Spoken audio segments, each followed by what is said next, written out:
Namo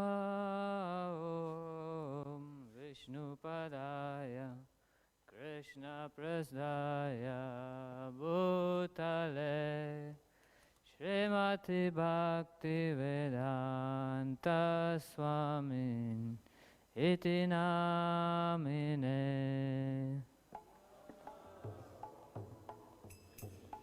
Padaya Krishna Prasdaya Bhutale Srimati Bhakti Vedanta Swami Niti Namine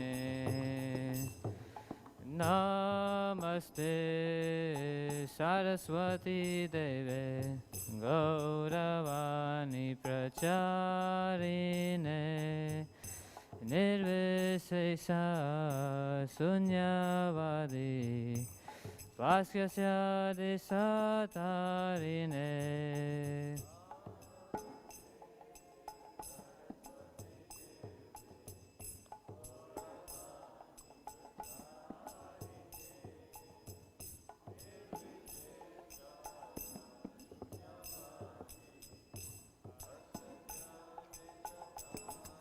Jayo Shri Krishna Caitanya Prabhu Nityananda Shri Advaita Gadadhar Shri Vasadi Gaur Bhakta Vrinda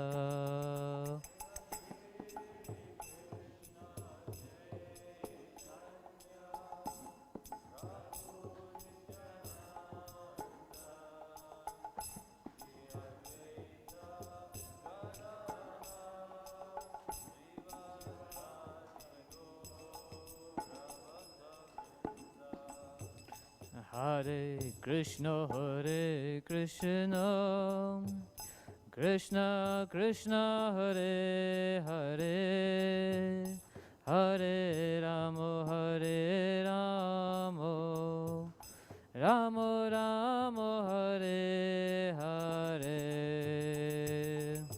Krishna, Hare Krishna, Krishna Krishna, Hare Hare, Hare Rama, Hare Rama, Rama Rama, Hare Hare. Krishna, Hare Krishna, Krishna Krishna, Hare Hare, Hare Rama, Hare Rama, Rama Rama, Hare Hare.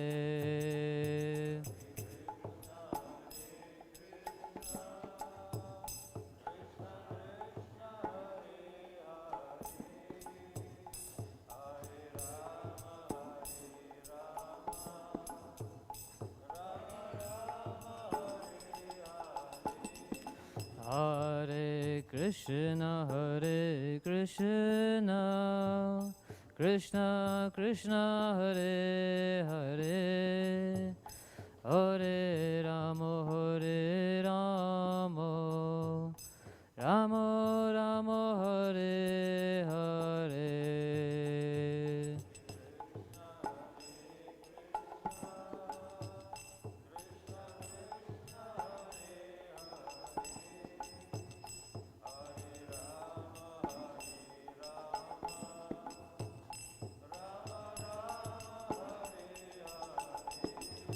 Hare Krishna, Hare Krishna, Krishna Krishna, Hare Hare, Hare Rama, Hare Rama, Rama Rama, Hare Hare.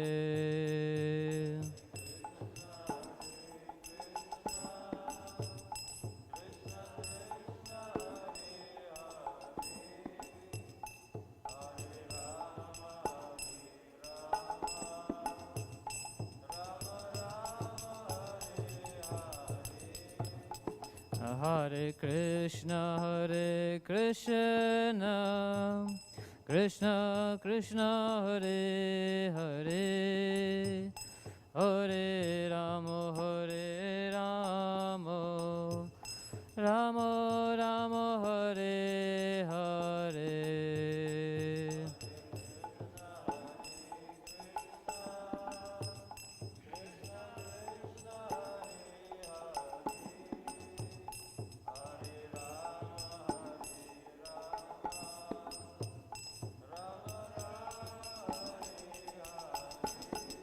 Hare Krishna Krishna Krishna Hare Hare Hare Rama Rama Rama Hare Hare.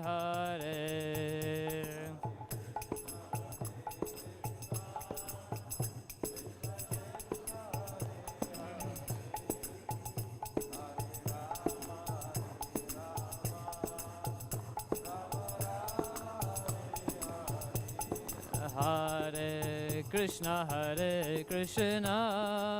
Krishna Krishna Hare Hare Hare Rama Rama Rama Hare Hare.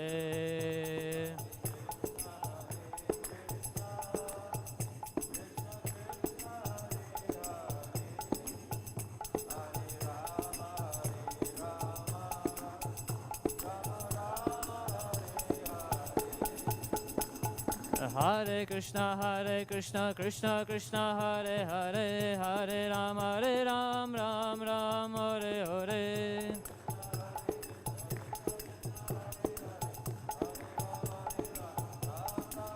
Hare Krishna Krishna Krishna Hare Hare Hare Ram Ram Ram Hare Hare.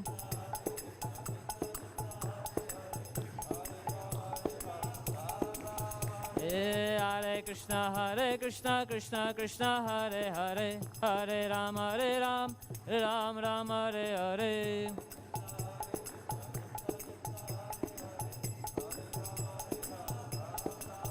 Hare Krishna Krishna Krishna Hare Hare Hare Ram Ram Ram Hare Hare.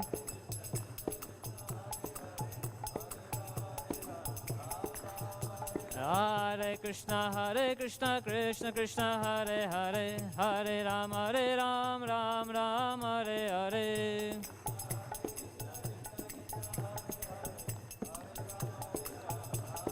Jaya Radha Radhanatha Radha Radhanatha Radhe.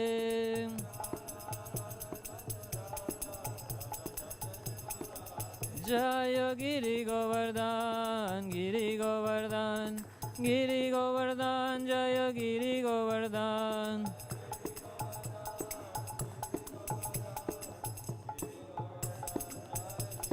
Jaya Gaura Hari Jaya Gaura Hari Gaura Hari Jaya Gaura Hari.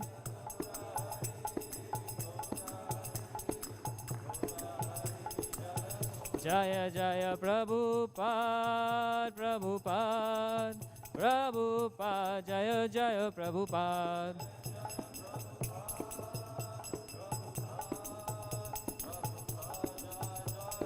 Jaya Jaya Prabhupada Prabhupada Prabhupada Jaya Jaya Prabhupada.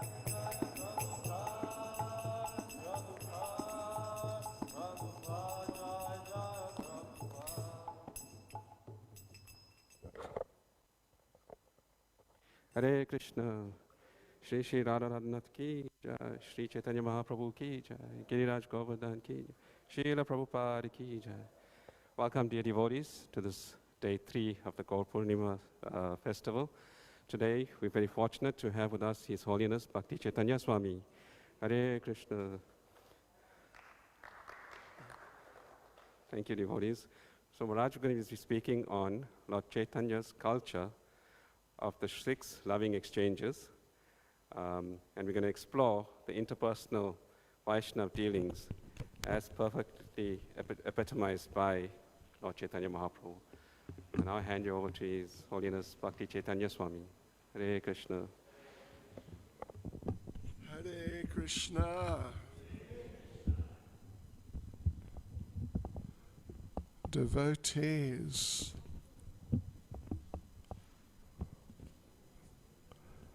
yes, devotees, you know what we're actually going to do?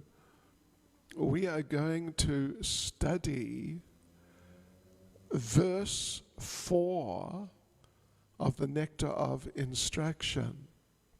That's what we're going to do. And which is the verse coming ultimately from Lord Caitanya, but through Srila Rupa Goswami, which is dealing with the 6 loving exchanges. And when we say 6 loving exchanges, really, well, yeah, they're a particularly important aspect of the subject of Vaishnav dealings. You know, there is more to the subject of Vaishnav dealings than just the 6 loving exchanges, but they're a very important part of the picture of Vaishnav dealings, interactions, and how to carry them out, or in other words, we could just say Vaishnav etiquette, we could say. Okay, so let us begin. You can repeat after me. Om Namo Bhagavate Vasudevaya.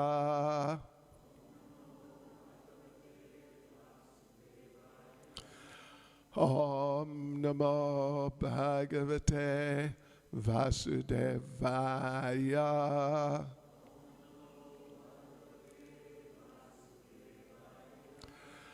Om Namo Bhagavate Vasudevaya.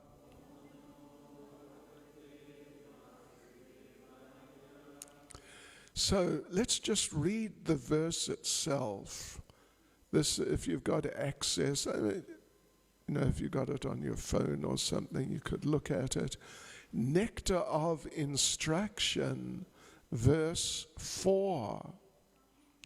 Dadati pratigrinati guyam akyati prichati bhunkte bojayate chaiva shadvidham priti lakshanam.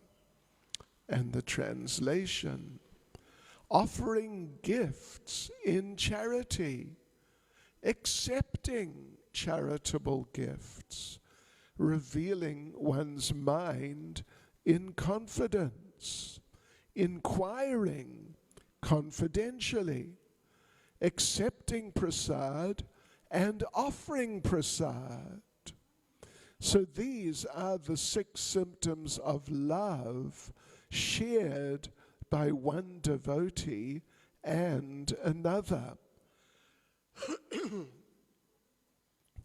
Right, so we're going to examine these 6 activities for the next while, 45 minutes or so.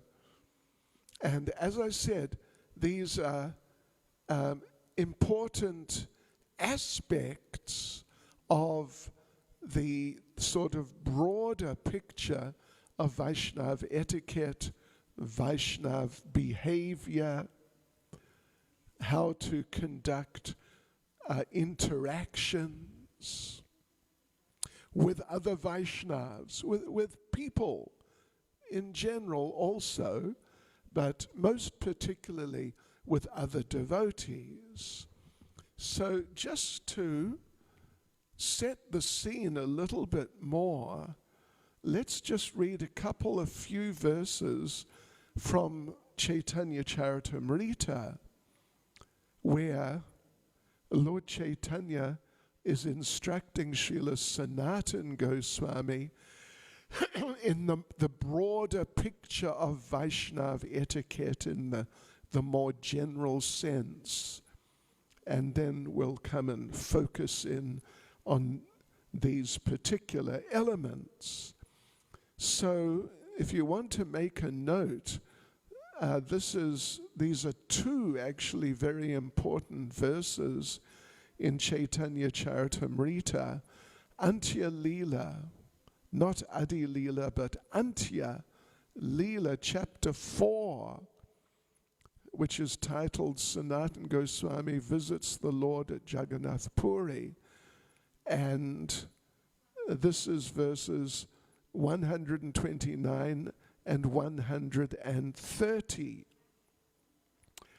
Yadyapyo tumi hao jagata pavana toma sparshe pavitra hoya deva muni gana tatapi bhakta swabhava maryada rakshana maryada palanahoya sadhura bhushana. So this is Lord Chaitanya speaking. My dear Sanatan, although you are the deliverer of the entire universe, and although even the demigods and great saints are purified by touching you, it is the characteristic of a devotee to observe and protect the Vaishnava etiquette.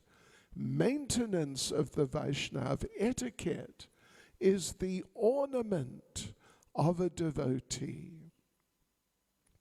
So maintenance of the Vaishnava etiquette is the ornament of a devotee. You know, people wear ornaments to make themselves look better, you could just say. In this case, these are ornaments, or this is an ornament which actually makes you better and makes you a beautiful person, a person whose association is really desirable. So Lord Chaitanya goes on, there's a couple more verses he's just elaborating a little further. So next verse is 131. If one transgresses the laws of etiquette, people make fun of him, and thus he is vanquished in both this world and the next. That's if you don't observe the proper standards of behavior. By observing the etiquette, you have satisfied my mind. Who else but you could show this example? After saying this, Sri Chaitanya Mahaprabhu embraced Sanatana Goswami, and the moisture oozing from the itching sores on Sanatana's body smeared the body of the Lord. We're not going to go into the background to the whole, what's going on here. It's just the specific point that Lord Chaitanya made. That's what we're focusing on. Although it's a very interesting story how Lord Chaitanya came to speak to Sanatana Goswami in that way at that time. So that's the general picture. We should learn how to deal with everyone, of course. And particularly, we should learn how to deal with the devotees. Because if we learn how to deal with the devotees and we actually do it nicely, properly, nicely, then the devotees will be very happy with us, of course, naturally. If they see that you, in a sincere way, genuine way, are interacting in very affectionate ways with you, with them, then they are going to really appreciate, of course. And when they appreciate, you know who else appreciates is Krishna. If you deal nicely with the devotees, Krishna becomes very pleased with you, and he gives you his mercy. It's a fact. Whereas, of course, on the other hand, I think you get the idea. Yes, on the other hand, you don't want to do that. So here we see Srila Rupa Goswami, and he's just repeating what he has heard in a nutshell, or different nutshells, what he has heard from Lord Caitanya. Rupa Goswami has not just come up with these ideas himself. He is repeating instructions that he received just not long before from Lord Caitanya himself. So let me read the verse again. Dadati pratigrinati guyamakyati prichati bhunkte bojayate chaiva shadvidham priti lakshanam. Offering gifts in charity, accepting charitable gifts, revealing one's mind in confidence, inquiring confidentially, accepting prasad and offering prasad are the 6 symptoms of love shared by one devotee and another. So 6 activities, but of course I assume you must have picked it up, that these are 3 groups of 2, actually. Yeah, they're not just 6 different activities. And we've read them twice now, and of course some of you may be familiar with this verse anyway, but it's easy to understand how, if you do these or some of these things very nicely, then in a mood of love and affection and sincerely wanting to please the devotees, then of course the devotees will be very pleased, and your relationships with the devotees will become wonderful, and they will start doing things to you also in the same veins. So, first you could say instruction. Is that a distraction? It is a distraction. I was not aware that it was going to happen. But anyway, it's Bengali translation. Right. So, yeah, okay. Here comes an instruction to you all as students, all right? Today you are my students, and I am instructing you that today and for the rest of this week which is coming, I want you, all of you, to do as many of these things as possible, okay, with other devotees.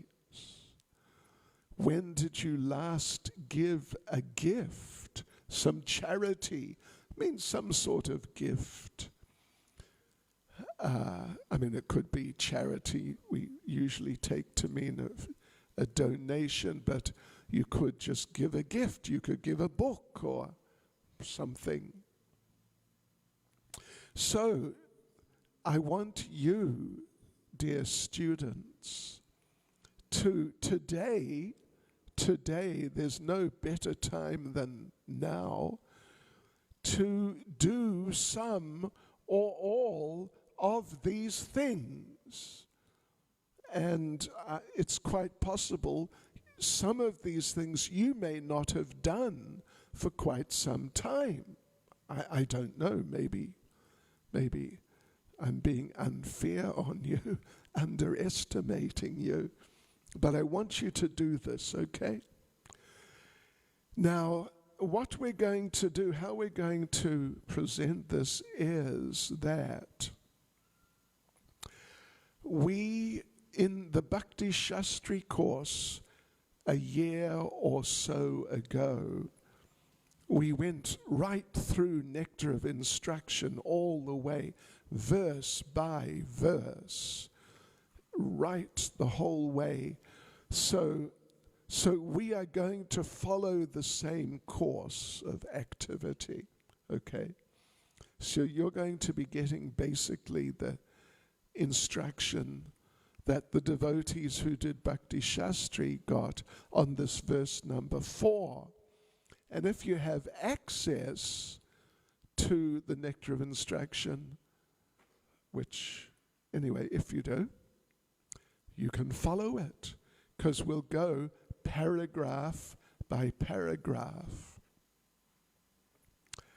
So here we have these 6 ways or 6 kinds of activities: giving something to the devotees, accepting what the devotees give you, revealing your mind to a devotee, and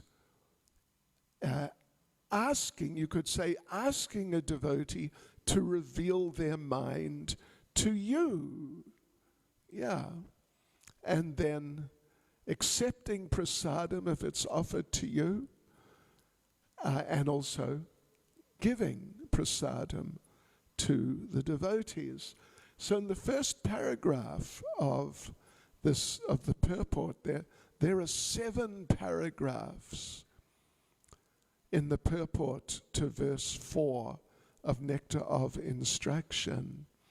So in the first paragraph, Srila Prabhupada looks more briefly, you could say a little bit of an overview quickly before looking at each one in more detail.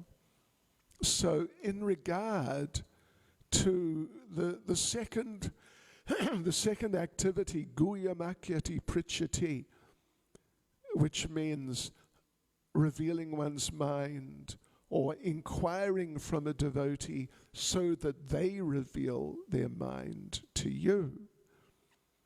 Srila Prabhupada says, generally, an experienced devotee explains, and an inexperienced devotee learns from the more experienced devotee. You've got it there, do you? You got it there? Okay, that's good. You don't use a phone? Anyway, it's okay. It's okay. But,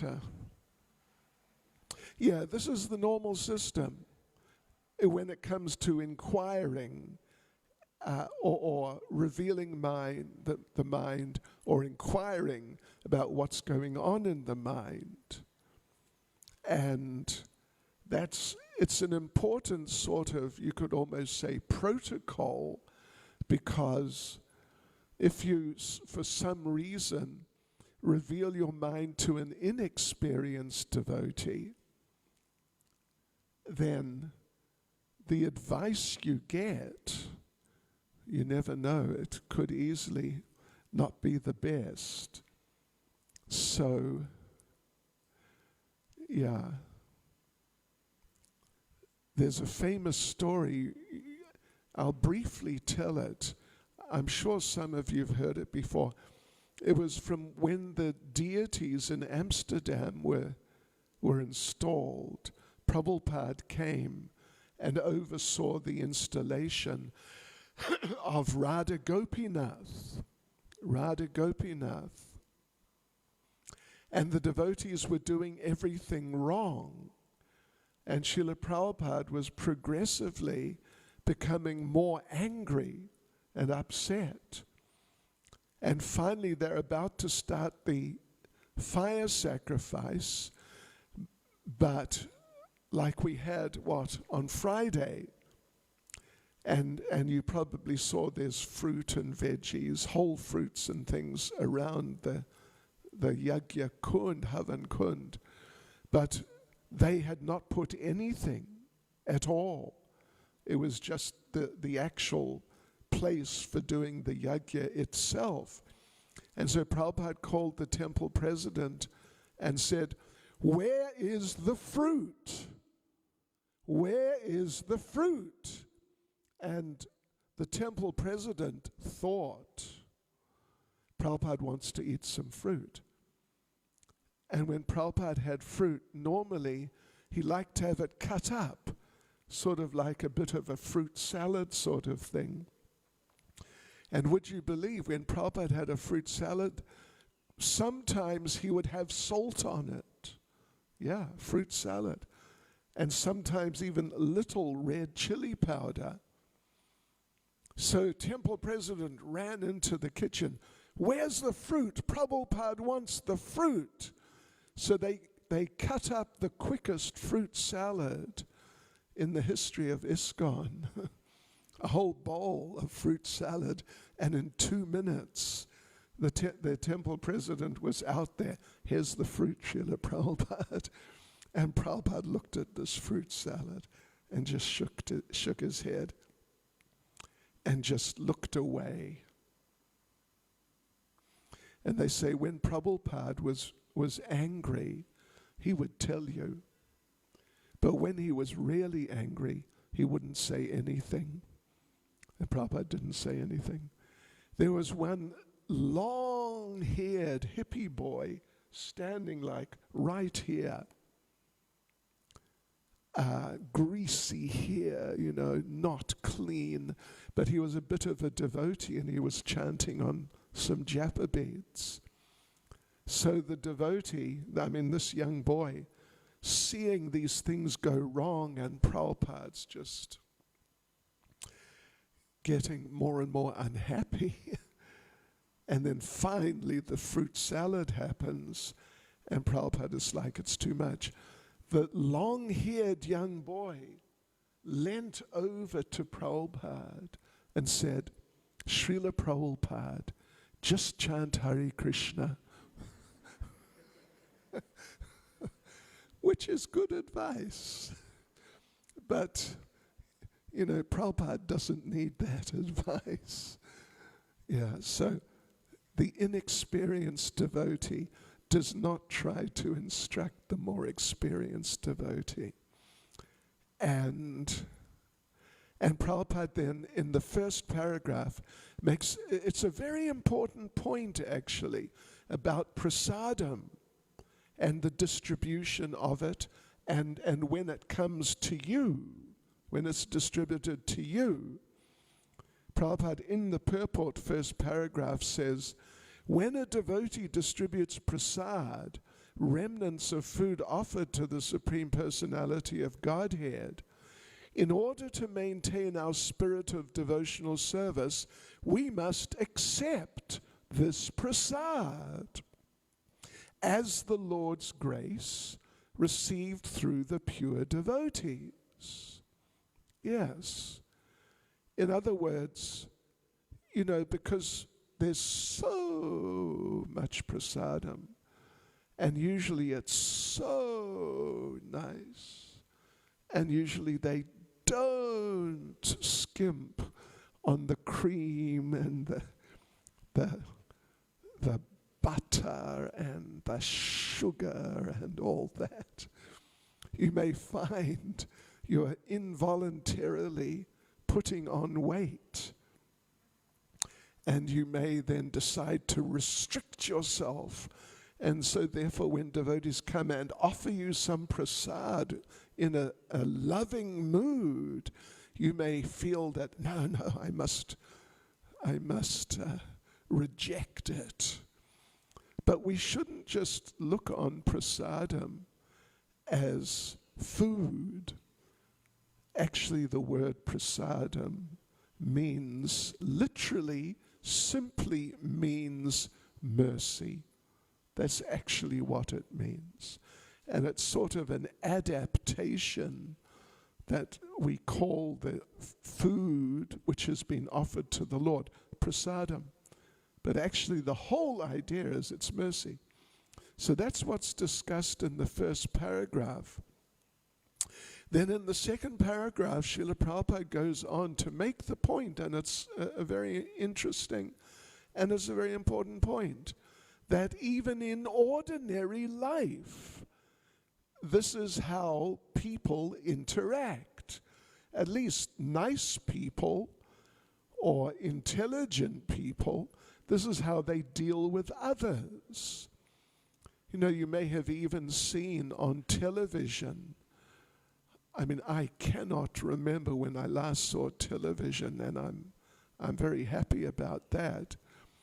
But you may have seen sometimes two politicians meet each other, and, you know, from two countries where the governments are just staunchly opposed to each other. But when they meet each other, did you ever see big smiles, shaking hands, maybe a pat on the shoulder? But you must know, they don't like each other. They hate each other.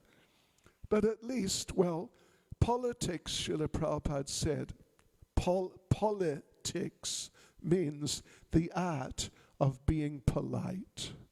Politics, the art of being polite. So anyway, Prabhupada makes the point in the second paragraph that these types of dealings between nice people, at least, they're going on in material life. And he gives the example of business people. They invite other business people out for lunch, and they sponsor the lunch. They don't send them the bill. And they talk about this and that, and then gradually they come to the point of maybe introducing some business opportunity, something like that, which is the whole idea, obviously, but they do it very nicely. Yeah. Or a young man is interested in a young lady.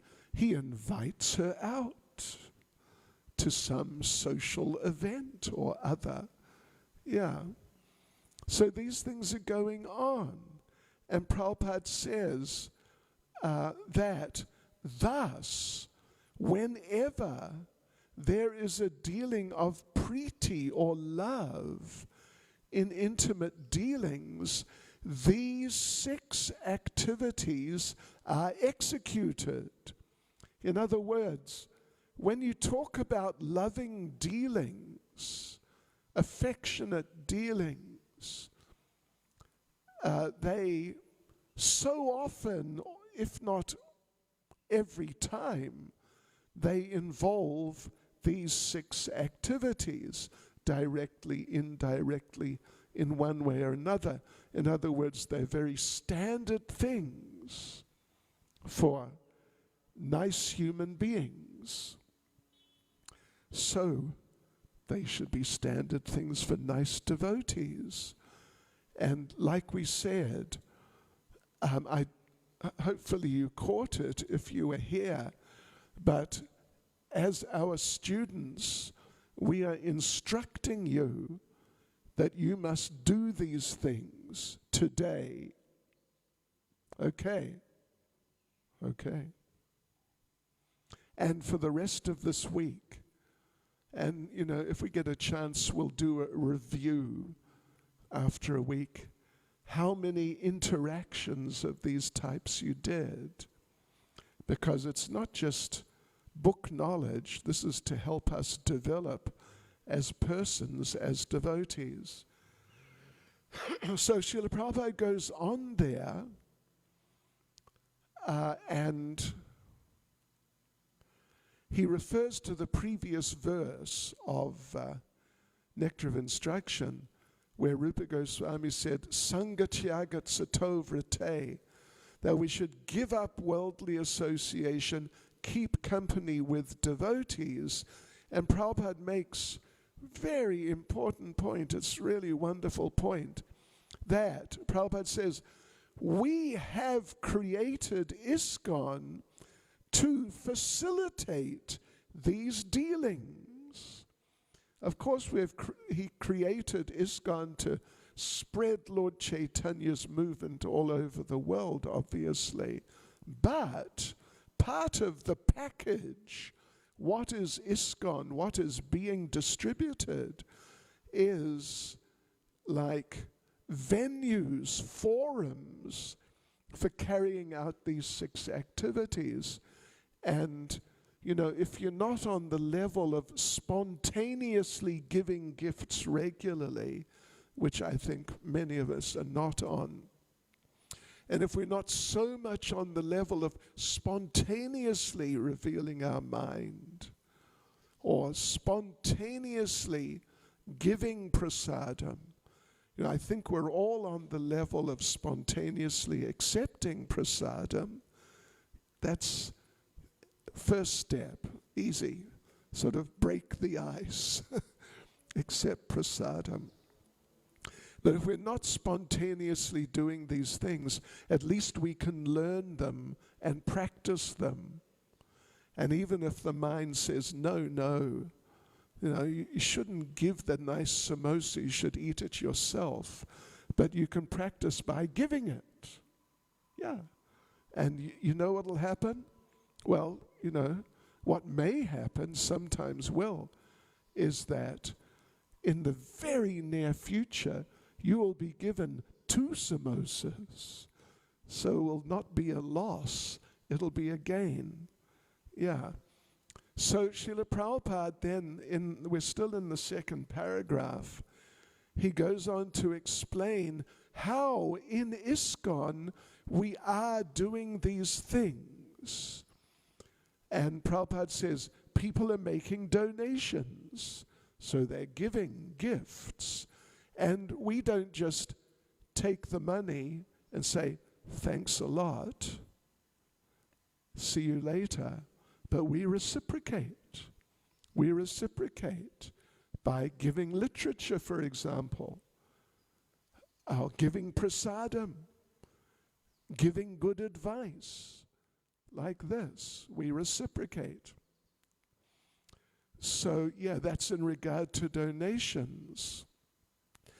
Then Prabhupada says, we have festivals. We invite those who are interested and provide nice festival opportunities, and of course give them prasad.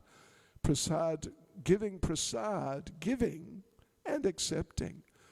But giving prasad is a very important part of these 6.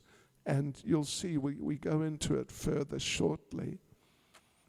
And people come and inquire from us.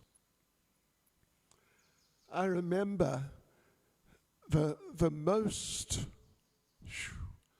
noteworthy inquiry I ever received. The most noteworthy. It has stuck with me to this day.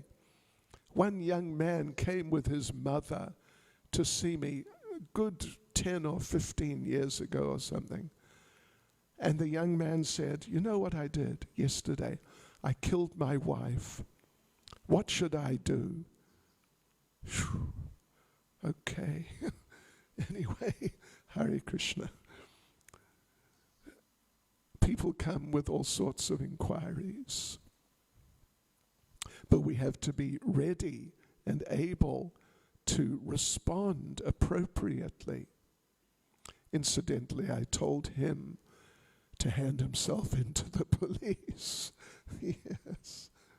So Prabhupada says that because we are dealing like this, with all, not just amongst the immediate devotees, but on a broader scale, Prabhupada says again in the second paragraph that therefore this movement is being appreciated by all sorts of people, including the intelligentsia. And Prabhupada says that the life of this movement is nourished by these 6 things.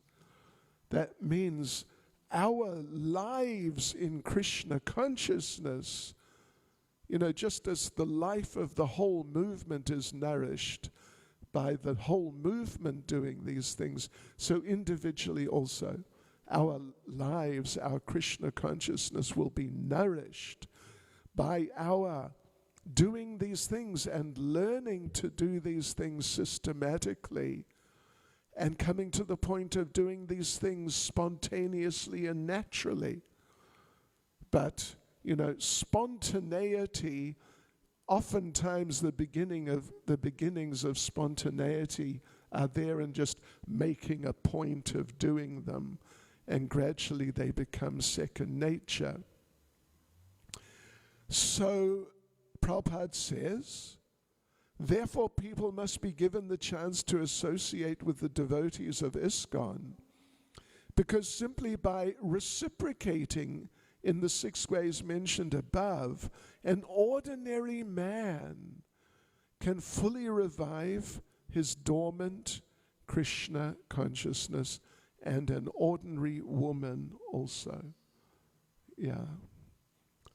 So like these are all integral and essential parts of the process for bringing out our dormant Krishna consciousness. It's already there, but we got to bring it out.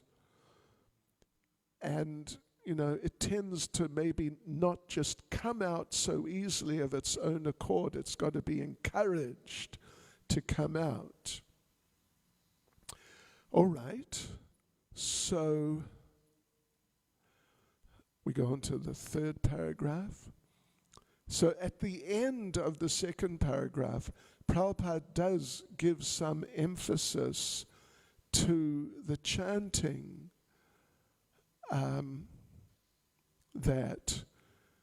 he talks about the reawakening of our dormant Krishna consciousness through doing these 6 things. And he quotes the famous verse from Caitanya Charitamrita, Nitya Siddha Krishna Prema Sajya Kabunoi Shravan Adi Shuddha Chitte Kare Udoy. That love for Krishna, the eternal perfection of love for Krishna, is eternally situated within the heart. And if we engage in the process of devotional service, Shravan Adi, Shravan, hearing, Adi means in this context beginning with as the first thing, hearing and then chanting, then our dormant Krishna consciousness awakens.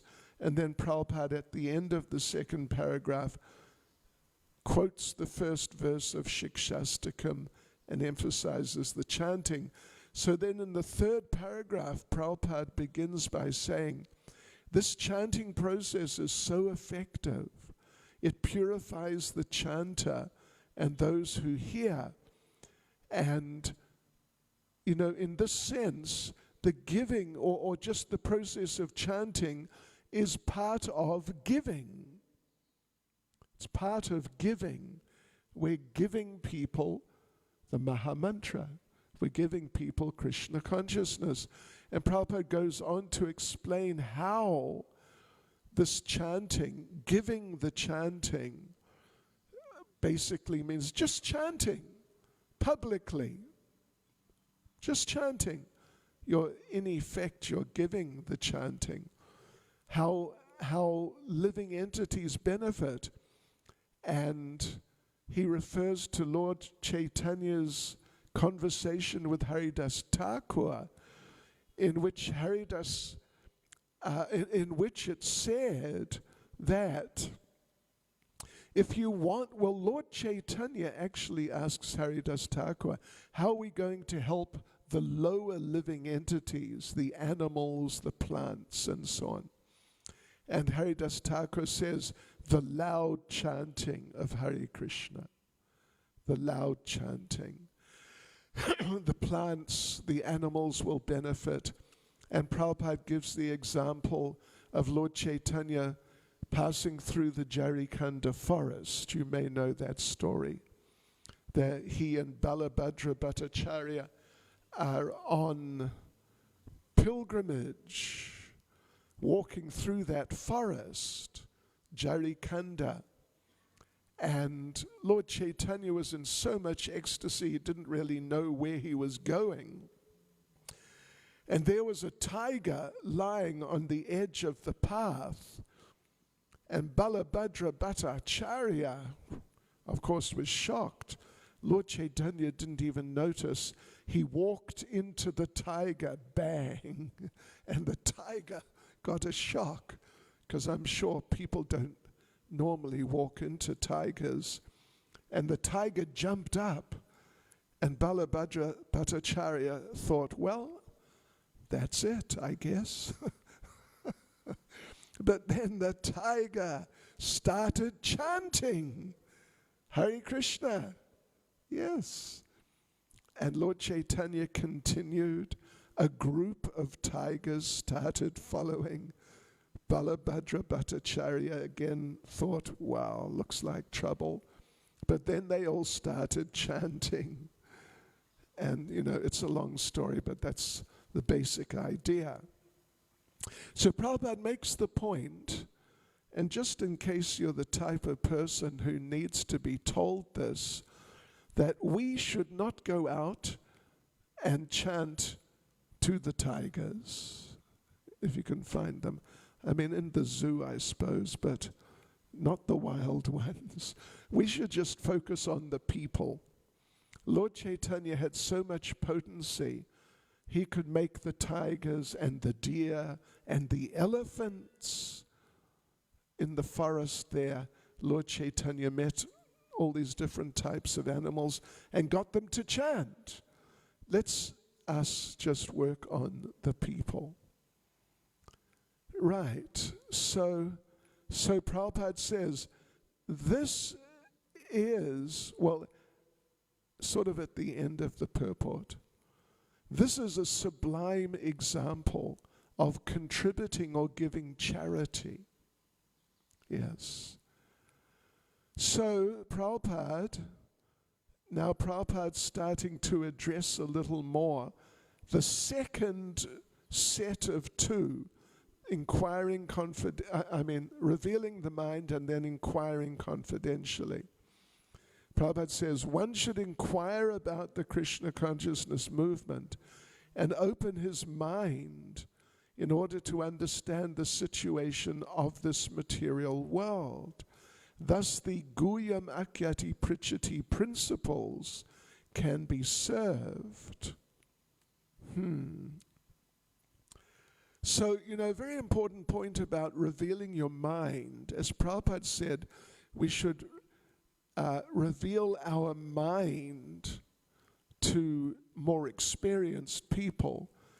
But it's not just more experienced people. We have to be very careful to reveal our minds to appropriate people who are going to be able to deal with whatever we're going to reveal to them.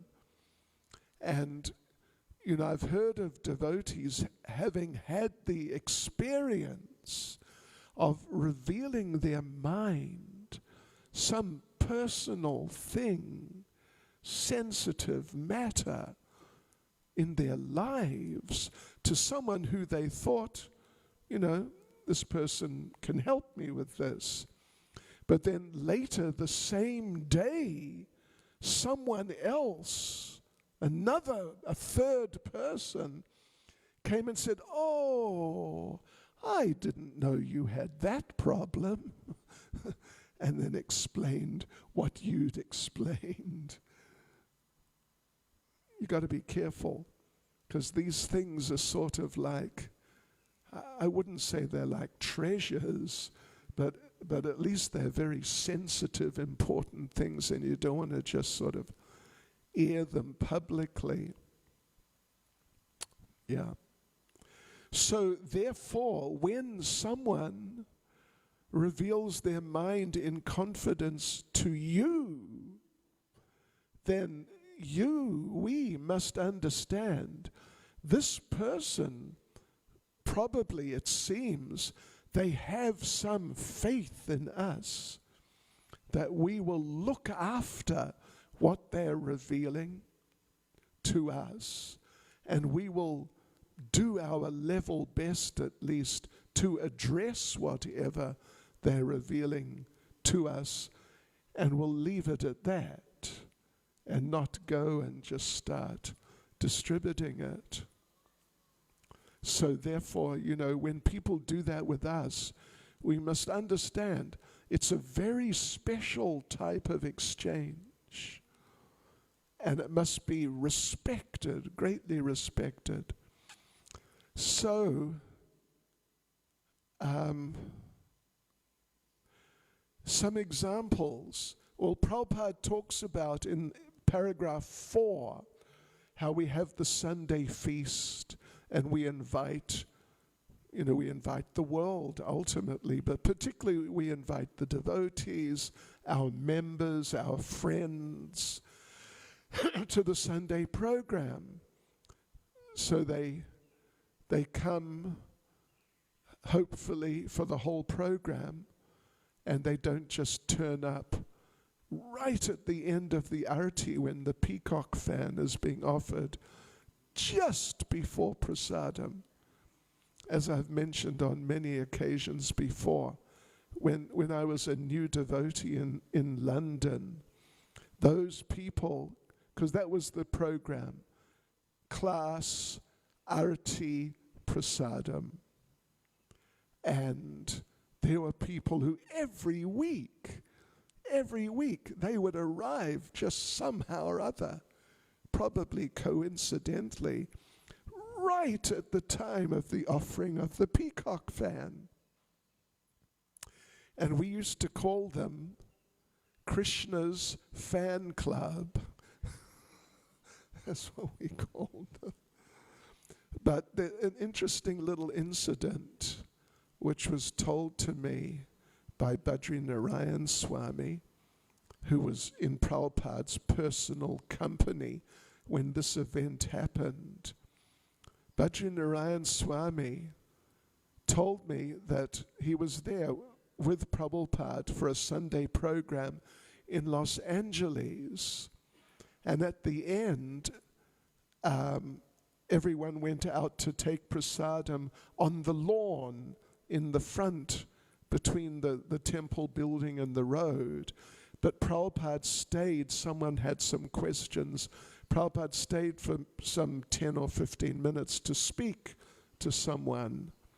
And then Prabhupada came out, and everyone was sitting there, probably a couple of hundred people, devotees and friends, taking prasadam and getting together. You know what it's like. And Srila Prabhupada stopped, and Prabhupada said, if it wasn't for prasadam, I don't think I would have any followers.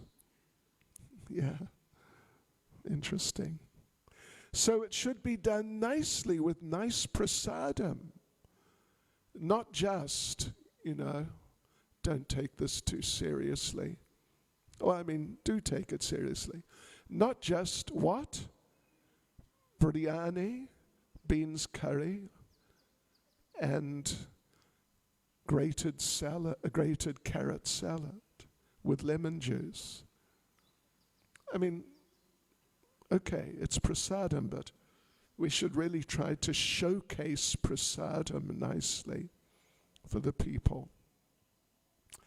And here is a letter which I remember very clearly coming to our temples in January 1977 about prasadam.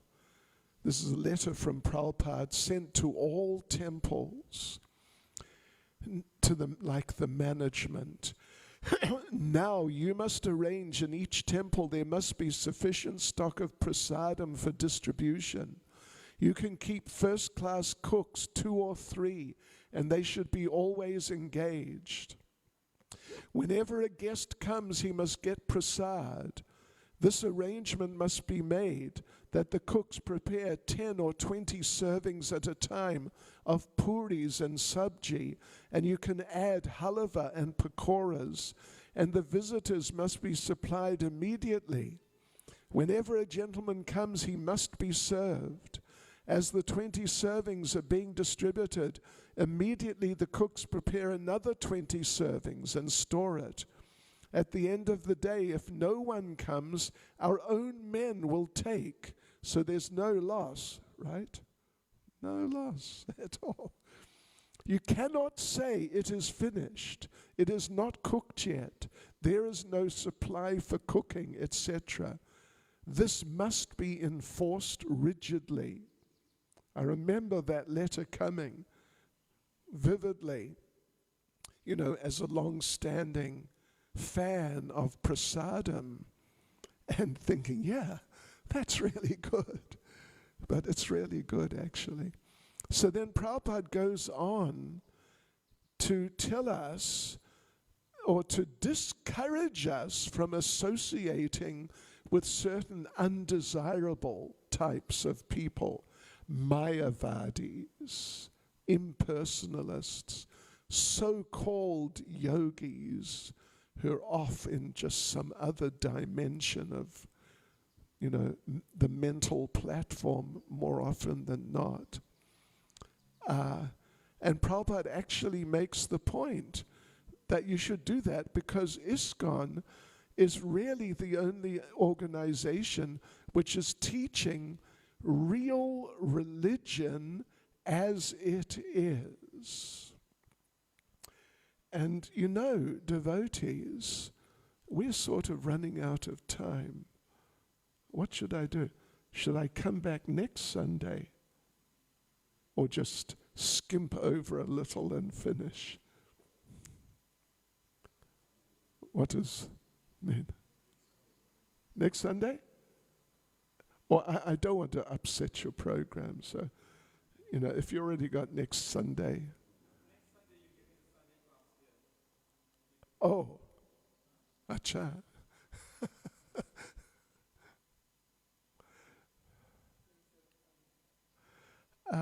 Okay, devotees.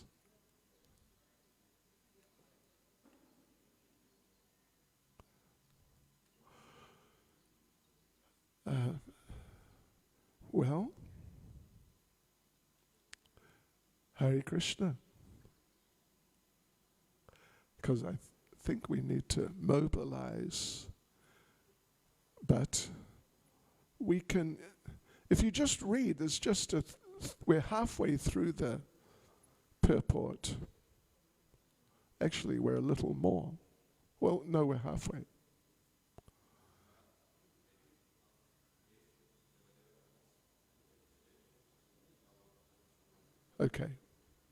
Okay, I'm sorry.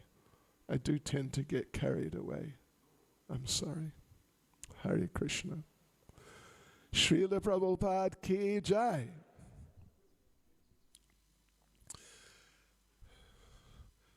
Jai Radha Madhava Kunja Bihare.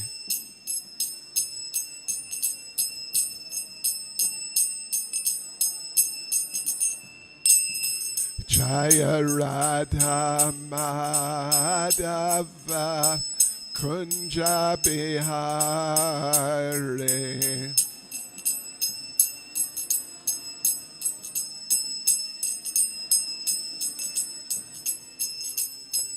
Gopi Jana Balava Giri Bharadhare.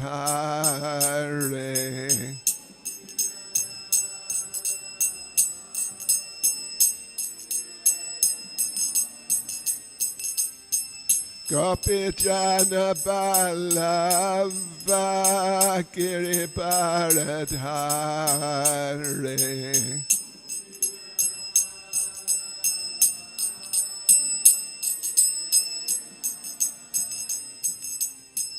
Yashodanandana Vraja Janaranjana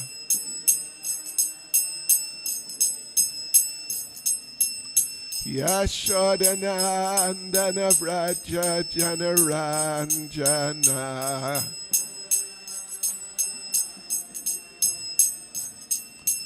Yamunatiravanachare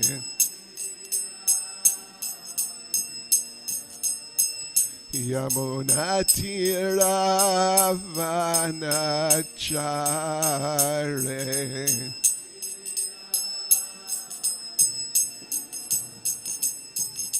Jaya Radha Madhava Kunja Bihare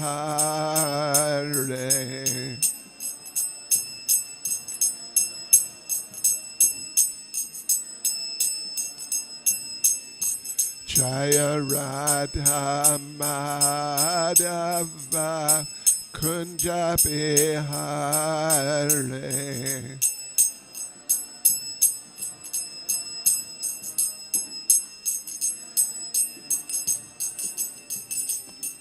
Gopi Jana Ballava Giribaradhare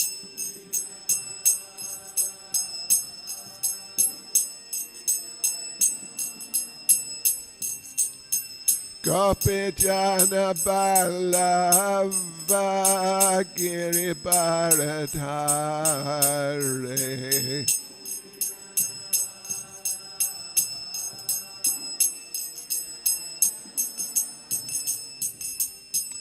Yashodanandana Vraja Janaranjana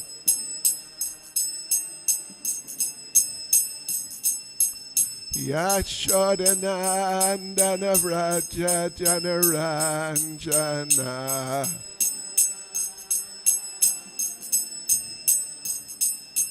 Yamunatiravanachare Yamunatiravanachare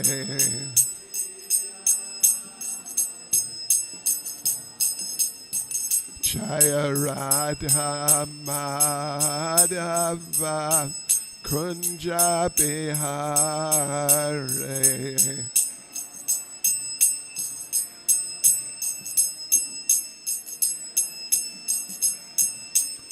Jaya Radha Madhava Kunja Bihare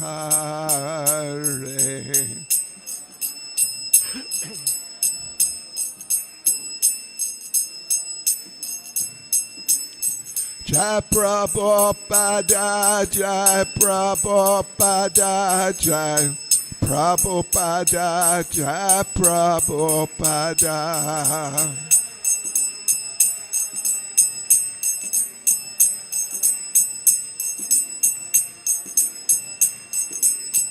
Jai Prabhupada, Jai Prabhupada, Prabhupada. Jai Prabhupada.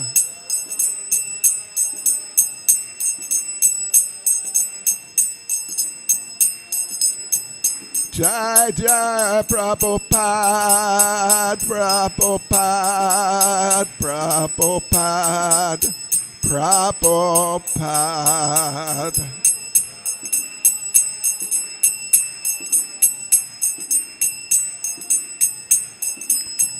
Jai Jai Prabhupada, Prabhupada, Prabhupada, Prabhupada.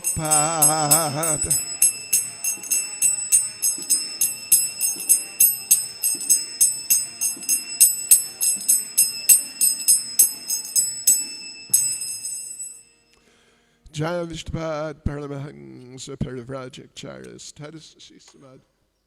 His Divine Grace, A.C. Bhaktivedanta Swami, Srila Prabhupada Ki. ISKCON's founder Acharya Srila Prabhupada Ki. Shri Upadesh Amrita Ki.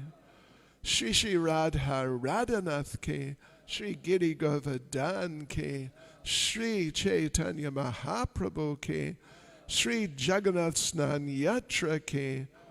Gaur Premanande. All glories to their Selma devotees. All glories to their Selma devotees. All glories to their Selma devotees. All glories to Sri Guru and Sri Gauranga. All glories to Srila Prabhupada. Om Namo Bhagavate Vasudevaya.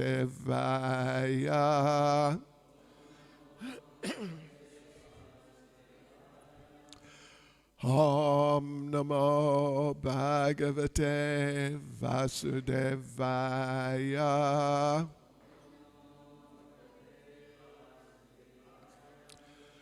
Om Namo Bhagavate Vasudevaya.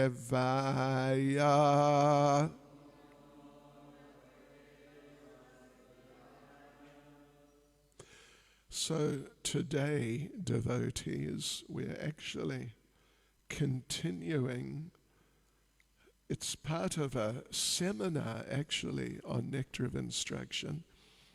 And this particular part we're carrying on with the discussion on verse 4 about the loving exchanges between the devotees.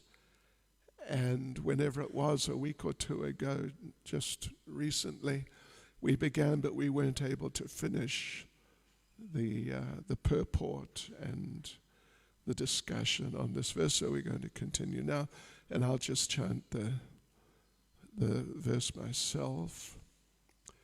Dadati pratigrinati guyamakyati pritchati bunkte bojayate chaiva shadvidham priti lakshanam.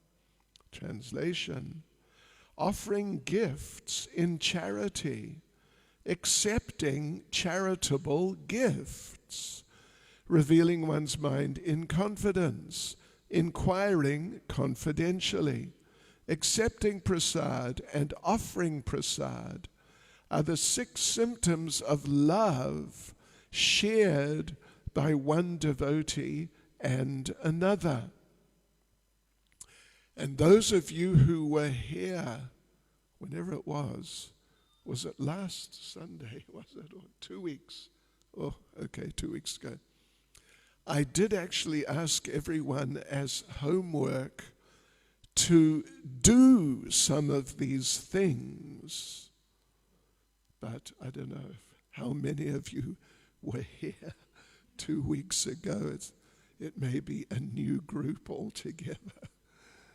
But anyway, just for yourselves, whoever's here, it's a suggestion that today, tomorrow, next few days, why don't you do some of these things? I don't know, when did you last give another devotee a gift? Maybe today, I don't know, but maybe it's been a while. Why don't you make a point of doing it?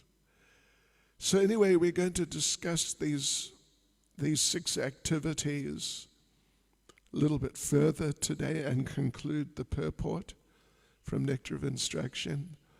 Let me just read the verse again.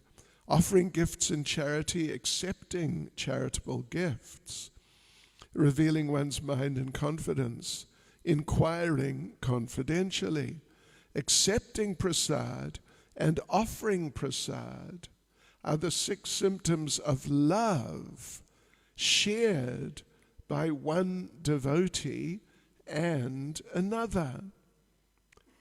And of course, Srila Prabhupada's books, you can just pick a book up and just close your eyes literally and open it and just read wherever the book happened to open, and that's great. That's great. So don't mind too much if you missed the first day 2 weeks ago. It's okay. Srila Prabhupada, I remember long time ago in the 70s when we were distributing Srimad Bhagavatam on the streets. And, when I first joined, the third canto just started coming out shortly after, not too long after, some months after. And then the fourth and fifth cantos came out. And I remember distributing them on the streets as they would come out. Fourth canto, part 3, take a book. And the person would say, fourth canto, part 3, where's the rest of it? And Prabhupada had basically told us that doesn't matter. Just doesn't matter where they read from, but if they just read, they'll get just unlimited benefit. So in this case, devotees, don't worry too much if you missed the other day. It's all very valuable indeed. And we were in the 4th paragraph of the purport, 4th of 7, I think, paragraphs, in which Srila Prabhupada is particularly focusing on prasadam, giving and accepting. And we mentioned one little story we were told by His Holiness Badri Narayan Swami, who was present when the incident actually happened and personally witnessed it on the Sunday program in Los Angeles sometime, and Srila Prabhupada was there. And Srila Prabhupada gave the class, and then shortly after was the end of the program, and everyone went outside and took the feast out on the front lawn at the Los Angeles temple. So a good number, couple of hundred or something, maybe some more people were there, a lot of devotees, but quite a number of guests. Prabhupada stayed in the temple room for some 10 or 15 minutes after everyone had gone out to speak. Prabhupada spoke with some people personally, and then he went out through the front door, and there was these few hundred people, devotees and friends and others, sitting on the lawn, taking prasadam, and you know what it's like. It happens everywhere. This is how it works. Everyone sits down and discussion starts. And so Srila Prabhupada walked out, and there was this fair number of people taking prasadam and talking with each other happily. And Srila Prabhupada said that if it wasn't for prasadam, I don't think I would have made any followers. Yeah. So never underestimate prasadam, whatever you do. And of course, an important thing about prasadam is that it is, well, prasadam. And it's not just food.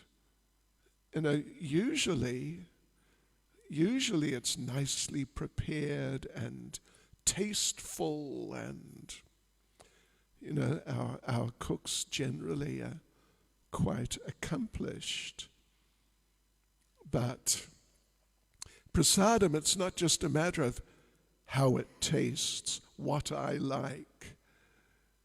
Srila Bhaktisiddhanta Saraswati Thakur, there's a description that when the Mahaprasadam would come off the altar at the Caitanya Mat, where he was generally staying in Mayapur, then in the evening, particularly like the main evening offering would come off the altar, and he would take the plate with, you know, a couple of sabjis, some sort of samosa or pakora and chutney and halava and all these things.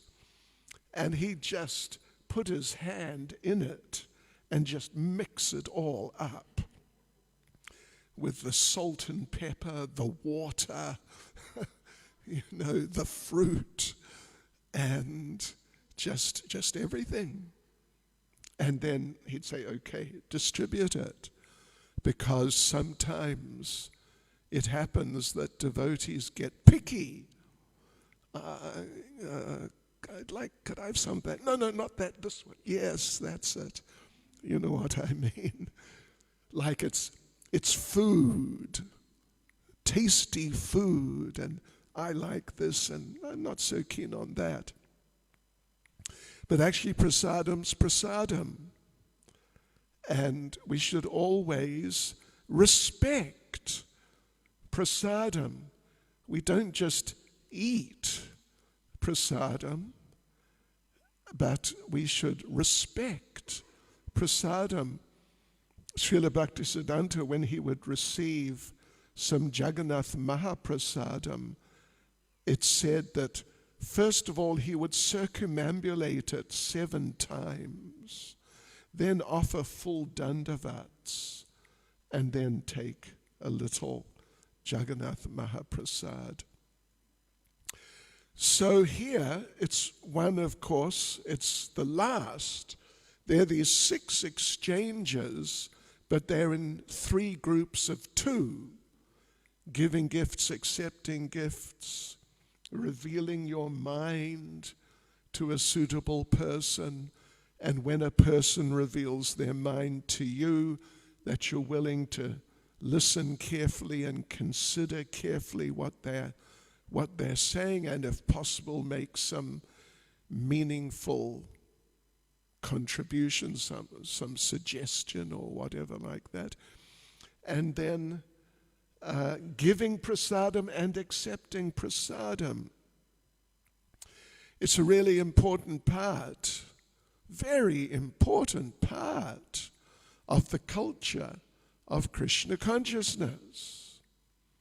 Yes, and I know maybe some of you, I'm sure some of you are familiar with the story when the devotees registered ISKCON in this country, in Pretoria, in the capital, and you know, those were the days of apartheid, and believe it or not, devotees, we registered as a white society. Would you believe it? Anyway, because right in the very initial days, the majority of devotees were white, foreigners, and the first person who became like a serious devotee was a white South African. So he went to register ISKCON, and he handed over the documentation to the clerk there, And the clerk looked at it. Yes, we want to register as the International Society for Krishna Consciousness. And the acronym, the little abbreviation, of course, is ISKCON. So this fellow, like a real, with respect, Afrikaner bureaucrat from those days, said, no, you can't be the International Society for Krishna Consciousness, ISKCON. You have to be the South African Society for Krishna Consciousness, SASCON. It's a fact. And the devotee said, well, yeah, we understand what you mean, but the thing is, we're part of an international organization. We're all over the world, because this was 1975, and ISKCON was well established all over, in so many places at least. So he explained like that, so it's okay. We want to be the International Society for Krishna Consciousness, ISKCON. And the bureaucrat said, no, you can't, you got to be South African Society, SASCON. And it was a bit of a, almost like a checkmate. No one could move. So the devotee had in his little shoulder bag, had a Simply Wonderful, prasadam. And he just pulled this out and just put it in the fellow's hand and said, my wife made this for you. Eat it. I imagine speaking in Afrikaans. And the fellow just looked at it, because this normally didn't happen when people are registering an organization. And he just put the whole thing in his mouth and sort of sucked on it and chewed it and said, all right, you can be the International Society for Krishna Consciousness, ISKCON. It's a true story. It's a true story. Otherwise, you'd probably be members of SASCON now. So, prasadam. Never underestimate prasadam, and don't think that it's just tasty food, although it generally is very tasty. So, so in this fourth paragraph then of the purport of verse 4 of Nectar of Instruction, Srila Prabhupada fairly extensively discusses prasadam from different points of view. And of course, prasadam should be done nicely. And, devotees should learn how to do it nicely. Here in South Africa, in the Indian community, there's a bit of a tradition of, just curry it all up. Biryani. Anyway, biryani is very nice. So when it's offered to Krishna. But actually, like the Sunday program, and this also, of course, it includes prasadam, but it also includes these personal interactions. It's a forum for personal interactions. In some temples, Shri Shri Radha Radhanath Shri Giri Govardhan Shri Caitanya Mahaprabhu Ki Jai. So in some temples, in Chopati they do it, I've seen, and in Ukraine, would you believe, let's not talk about Ukraine, but in the main temple in Kiev, on Sundays, I was also there, I witnessed, they have a group of devotees, and that's what they do every Sunday. Like several devotees, and they are specialists in this, that they just look out for the new people, because usually every Sunday you get a few new people coming, and they look out for them. And when the people arrive, not just at prasadam time, but right at the beginning of the program, they look out for the new people, and they see, aha, here's a new person, or maybe a family come, and they just go straight up to them, and they're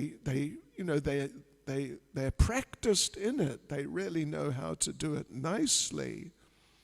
And they stay with that person or those people for the whole program, from the very beginning right through to the end of prasadam. Because how many times have you seen a guest coming for the first time, and it's like, what? Where? How? What do you do? And they just don't know, of course. Sometimes, how many programs have I been present at when I have been introduced to a very mixed audience, including many new people that, this is Bhakti Caitanya Swami. He's a member of the GBC, and this and that and some other things. Like, everybody knows what the GBC is, of course. So it's important to do these things nicely, to do prasadam nicely, and to look after the people nicely so they feel at home and not like they're just kind of foreign bodies in a whole situation where there's this big in-group, and everybody knows everybody else, and they're just completely at home, and they chat, and the guest is like a real outsider. So Prabhupada, he talks about these things here.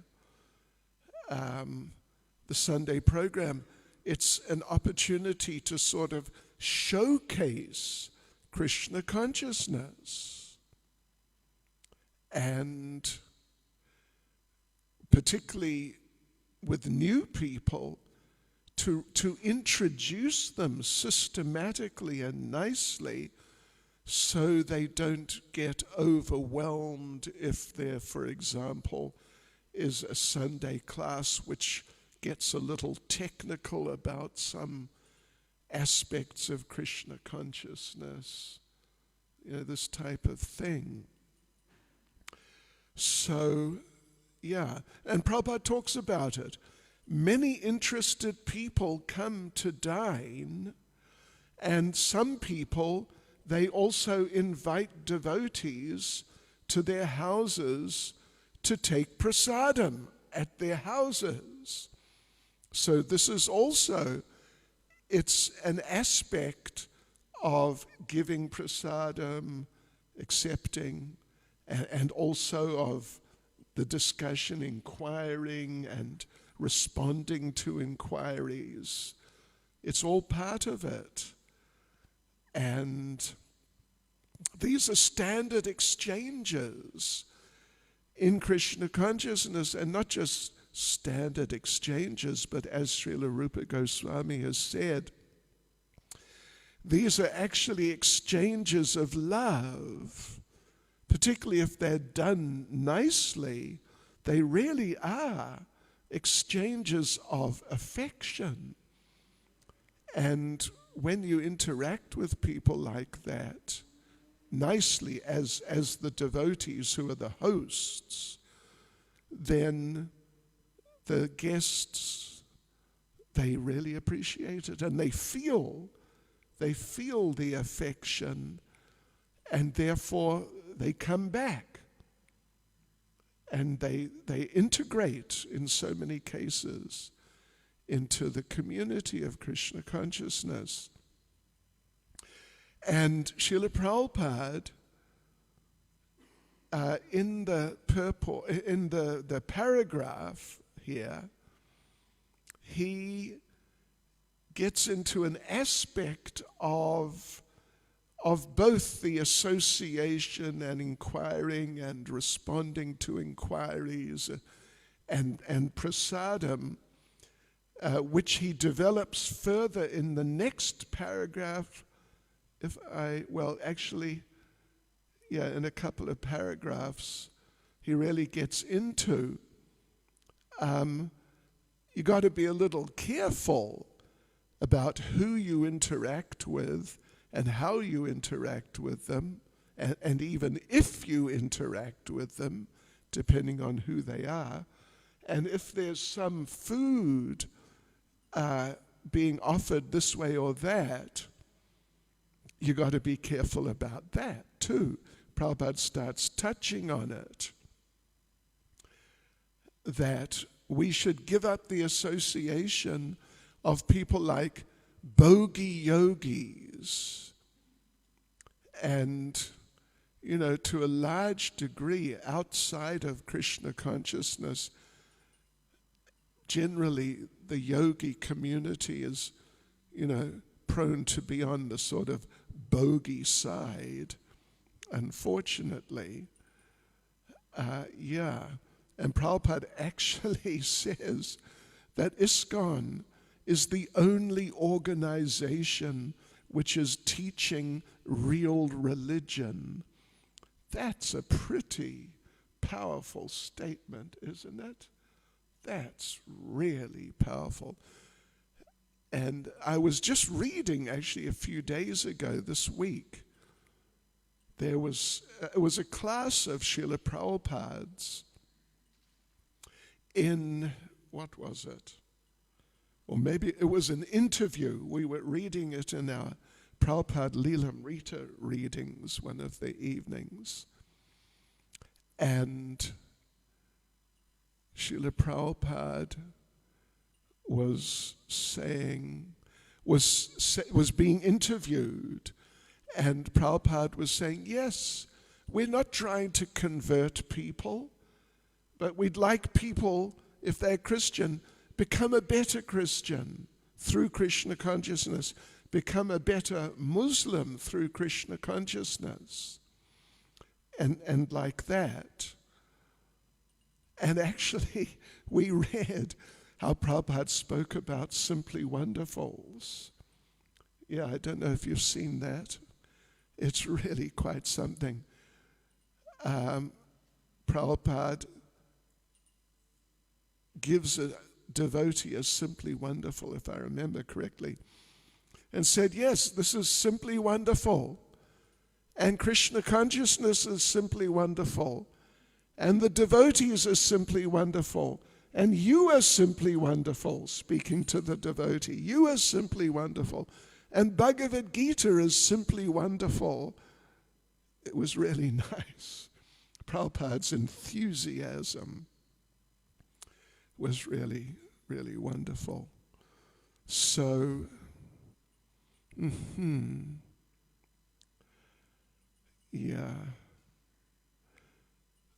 So I did actually read 2 weeks ago this one letter from Srila Prabhupada from January 1977, and I remember vividly when that letter came. I was in Bhaktivedanta Manor, and that letter came, and whenever letters from Prabhupada would come, they would be read out to the devotees in the temple room. I mean, like when Prabhupada would make some announcement. Every few months, there'd be an announcement type of letter to all of ISKCON from Srila Prabhupada. And I remember this one about prasadam. And I'm going to read it again. So listen to this carefully. Now, you must arrange in each temple, there must be sufficient stock of prasadam for distribution. You can keep first-class cooks, 2 or 3, and they should be always engaged. Whenever any guest comes, he must get prasad. This arrangement must be made that the cooks prepare 10 or 20 servings at a time of puris and sabji, and you can add halava and pakoras, and the visitors must be supplied immediately. Whenever a gentleman comes, he must be served. As the 20 servings are being distributed, immediately the cooks prepare another 20 servings and store it. At the end of the day, if no one comes, our own men will take, so there's no loss. Yeah, don't worry about it. Particularly if it's puris and sabji and halava and pakoras, and maybe a little chutney too. So there's no loss. You cannot say it is finished. It is not cooked yet. There is no supply for cooking, etc. This must be enforced rigidly. For any temple authorities who are here, or just anyone, bear that in mind, okay? So Srila Prabhupada, as I said, he makes this point in this 4th paragraph here, verse 4 of Nectar of Instruction, that ISKCON is the only organization which is teaching real religion. You know, that's a really powerful statement. There's a verse in Caitanya Charitamrita. Oh, how does it go? E kalikale ara nahi kona dharma Vaishnava Shastra e kahe marma. That in the age of Kali there is no religion. There's just the Vaishnavas and the Vaishnav scriptures, and that is the sum and substance of everything. This is Krishnadas Kaviraj Goswami, and that's another super powerful statement. And let's face it, even though Srila Prabhupada did say on a number of occasions that, we're not trying to convert people, just become a better Christian through including some Krishna consciousness. But on a practical level, Srila Prabhupada really did encourage people to really take up Krishna consciousness as such, actually.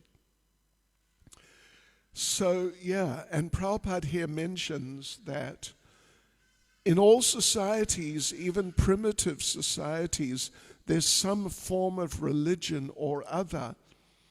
But then Prabhupada quotes Bhagavatam, 1st Canto, Chapter 2, verse 6. Who knows 1st Canto, Chapter 2, verse... Well, you know everything, so don't worry. Savai pumsam paro dharmo yato bhaktir dhoksaje ahaita yaprati hata yayatma suprasidati. The supreme occupation, dharma, for all humanity is that by which men can attain to loving devotional service unto the transcendent Lord. Such devotional service must be unmotivated and uninterrupted in order to completely satisfy the self. This is pure devotional service, not some mixed up sort of, concoction, or there's some essential things there, but there's a lot of concoction thrown in too. This is actually pure Krishna consciousness. So Srila Prabhupada, then we go on to the 5th paragraph. It's just very short. It's really extremely short. It may actually only be the one sentence. Let me just have a quick look here. Yeah, it's just one sentence. If the members of human society actually want peace of mind, tranquility, and friendly relations between men and nations, they must follow the Krishna-conscious system of religion, by which they can develop their dormant love for Krishna, the Supreme Personality of Godhead.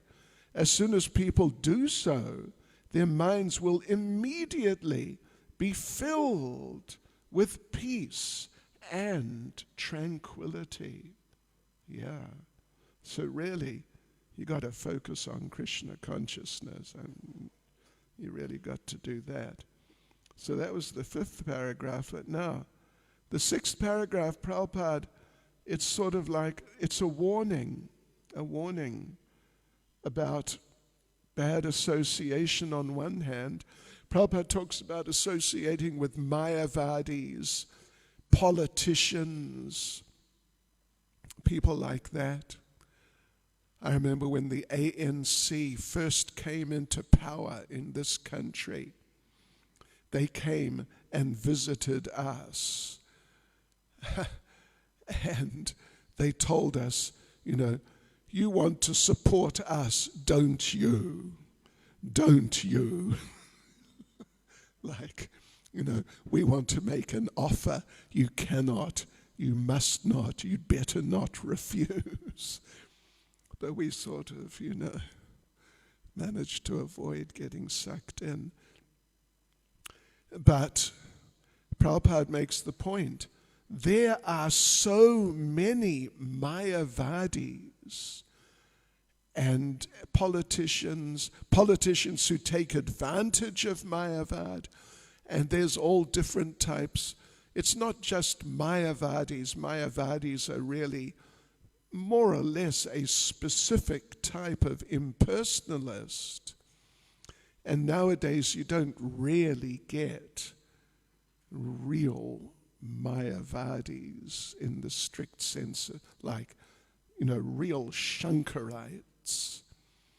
When our devotees were doing Padayatra in India, they went to Kanchipuram, and there in Kanchipuram is one of the current day Shankaracharyas. Actually, he was the most famous, the Shankaracharya of Kanchi. I think there's 4 Shankaracharyas: Dwaraka, Puri, Kanchi, and somewhere else.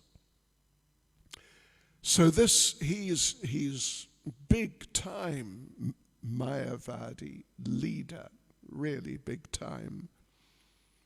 And our devotees came with Padayatra, and normally, the real Mayavadis, they don't take Krishna consciousness seriously at all.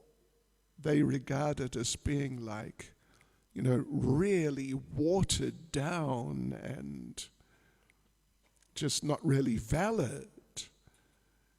Because in order to be spiritual, you got to be super strict.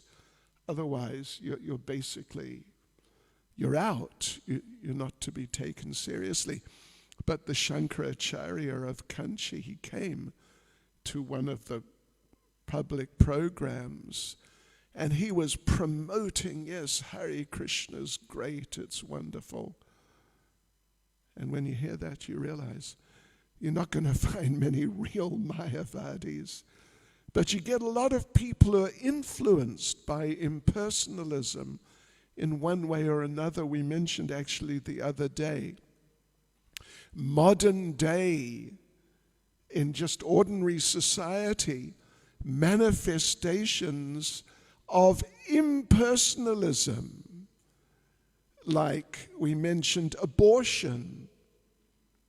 there's this element of impersonalism in it, that until the child within the womb reaches X number of months, the child can be killed because the child is not a person.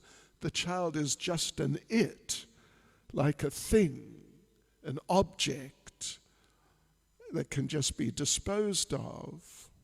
I mean, literally thrown in the rubbish bin as such.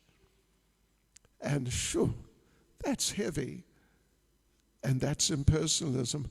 One of our devotees, very senior devotee, I won't mention his name, he told me that on his 21st birthday, his maternal grandmother, his mother's mother, told him that, you know, it's your 21st birthday. I decided on this day to tell you that when my daughter, your mother, was pregnant with you, she wanted to have you aborted, but I convinced her not to. And I'm just telling you. And he told me his perspective on his otherwise, you know, loving mother suddenly changed quite radically. Yeah. She was just going to have him killed and thrown away.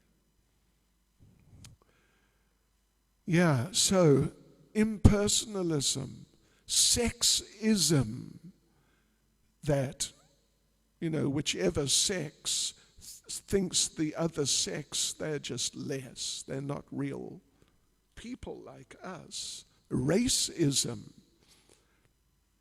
that if you're not the right color, then you're not to be taken seriously. You're not like a real person to be treated equally with other people.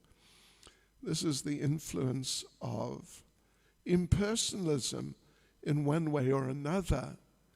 And when in the very early days, in 26 Second Avenue, Prabhupada was preaching, and a small group of young people were becoming devotees, and a few of them were staying in the temple,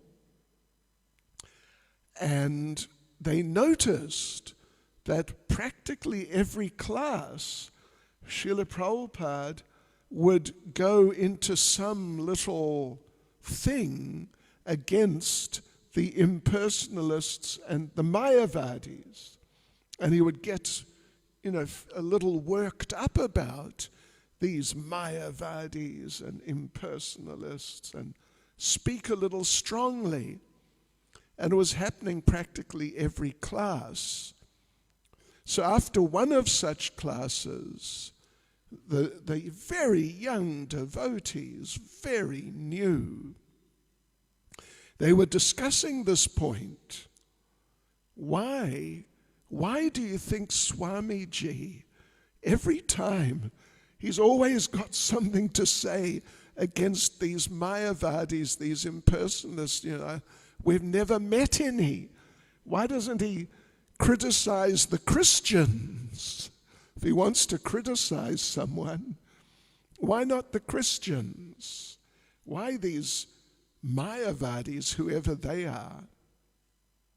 And one devotee suggested that, well, you know, Swamiji, he's an old man, and old people sometimes, you know, they get into a bit of a tizzy about something. They get a bee under their bonnet about something, and they just don't like it. And the devotee seriously suggested this. But later on, of course, Prabhupada clarified, and particularly when he composed his second pranam mantra, Nirvishesha Shunyavadi, that his great contribution was of his, particularly his personal contribution, was his preaching against these things, paschatya desha, in the Western countries. Yeah. Really preaching against impersonalism, nihilism like Buddhist ideas, which have had infiltrated Western society in all these, little bit subtle ways. That was his particular contribution, that he did this in the Western world. Interesting point. And Srila Prabhupada goes on to talk about, he says, we should not extend invitations to Mayavadis and atheists, nor accept their invitations. For by such intimate intermingling, we may become affected by their atheistic mentality. Sangat sanjayate karma, quoting Bhagavad Gita. It is the negative injunction of this verse that we should refrain, the verse from Nectar of Instruction, the negative aspect, if you turn it around, that we must do these different things, but we must not do the opposites. It is the negative injunction of this verse that we should refrain from giving anything to or accepting anything from the Mayavadis and atheists. And, one interesting little point is that in the early days, when practically only hippies were becoming devotees, and the hippie culture was such a drug culture. It was just a massive drug culture. If you weren't drugged, every day, literally, you were just some sort of, you were too straight. You were too uncool. Really not taken seriously at all. And some of amongst the hippies, the ones with the money were the drug dealers. And drug dealers became devotees. And successful drug dealers, became like friends of ISKCON and would donate money regularly.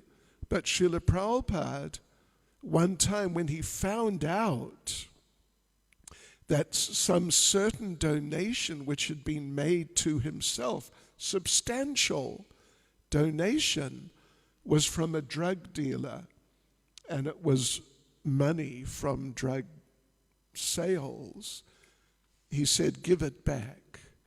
We will not accept that. Yeah, the money's contaminated." Yeah. So, and then he emphasizes at the end of the purport, we must accept prasadam when it's offered by devotees. As a devotional principle, we should accept prasadam when it's offered by devotees. But we should not accept food from materialists, Mayavadis, etc. And he refers to Caitanya Charitamrita Anshalila chapter 6 verse 278. Vishayira anakaile dushtahaya mana. Vishayira ana, from the Vishayis, the sense gratifiers, ana. If you accept the food from them, Prabhupada, the verse, I think, he quotes the translation. By eating food prepared by worldly people, one's mind becomes wicked. Yeah. This is a very important point in Krishna consciousness, because, particularly when you're dealing with Hindu people regularly, particularly more pious, nice Hindu people regularly, don't worry, you are going to be offered food. Yeah. And some may really want to cook for the Swami. You may find you've suddenly become a Swami. Yeah. And some people, they just have to cook for the Swami. But they may be meat eaters. And we have to, as discreetly and nicely as possible, avoid that. Otherwise, as the verse says, by eating food prepared by worldly people, one's mind becomes wicked. Yeah, because when people cook, anyone, including devotees, when people cook, part of them goes into what they're cooking. Part of them goes in. And then you take that part of them into you. Therefore, Srila Vishwanath Chakravarti Thakur recommends that the ideal system is devotees grow the food, first of all. Devotees grow the food. Then devotees harvest the food and, prepare the food, cut it up and all that, and then cook the food, and then offer the food, and then serve the food. This is the ideal system, actually. Although, in practical terms, Srila Prabhupada, of course, accepted prasadam cooked by, not grown by devotees, but he appreciated it when there were farms and they grew food. Yeah. So, an interesting point in that regard is that one of our acharyas, in commenting on the first chapter of Bhagavad Gita, makes the point that Bhishma, in the battle of Kurukshetra, Bhishma was fighting against the Pandavas. But up until shortly before the battle, up until not too long before at least, Bhishma had been their protector. He had really looked after the Pandavas, particularly in their childhood, their youth. He really looked after them. But now in this essential battle, he's fighting against them. And he's actually fighting against Krishna himself. So the Acharya comments that in one sense there was a type of social obligation on the part of Bhishma, because he was living in the palace, which Duryodhana was, Dhritarashtra was the king, but Duryodhana was effectively the ruler. And Duryodhana apparently was a bit of a cook. He liked to cook. As you probably heard, most of the big chefs are men. Anyway, let's not get too much into that, but men can be good cooks. And Duryodhana liked cooking, and Bhishma would eat the food cooked by Duryodhana. And as a result, some contamination entered his mind. And even though there was a social obligation and like financial obligation, but still there was some contamination through eating food cooked by, a staunch non-devotee. Actually, Prabhupada says that Duryodhana is a partial incarnation of Kali, the personality, the presiding sort of deity of Kali Yuga. Duryodhana's a partial incarnation of him.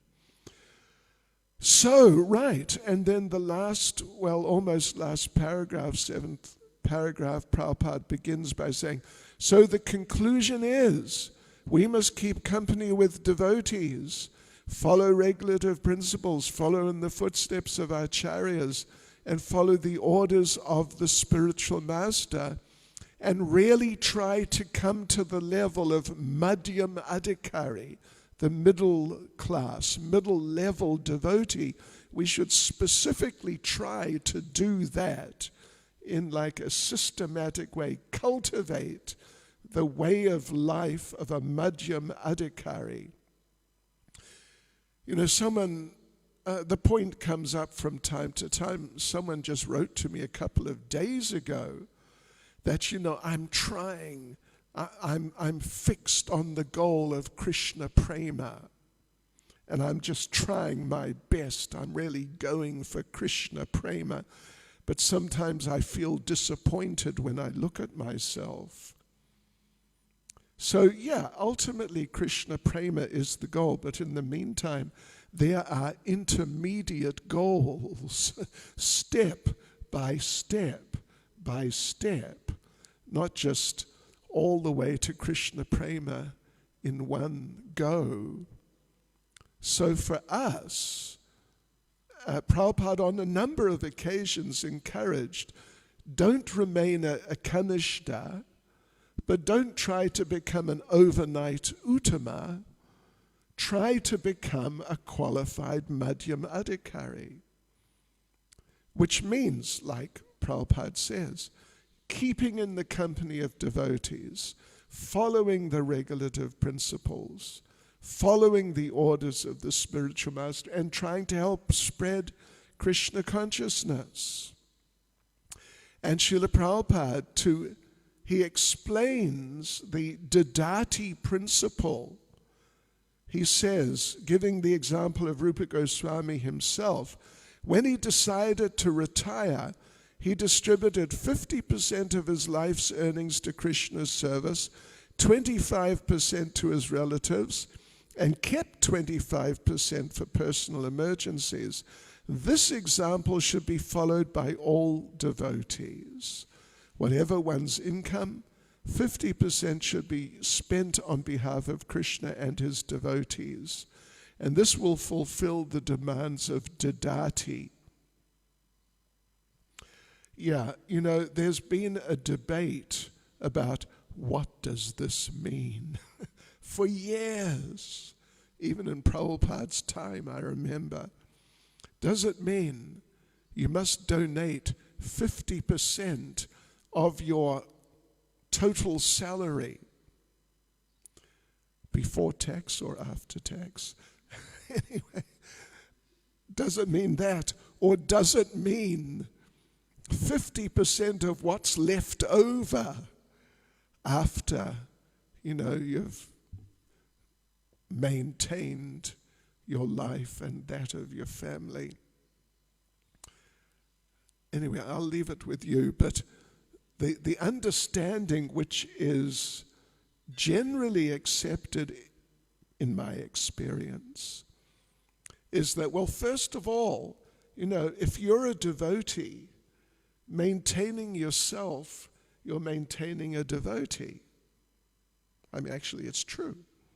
And if your family are devotees and you're maintaining them in Krishna consciousness, it's a Krishna conscious activity.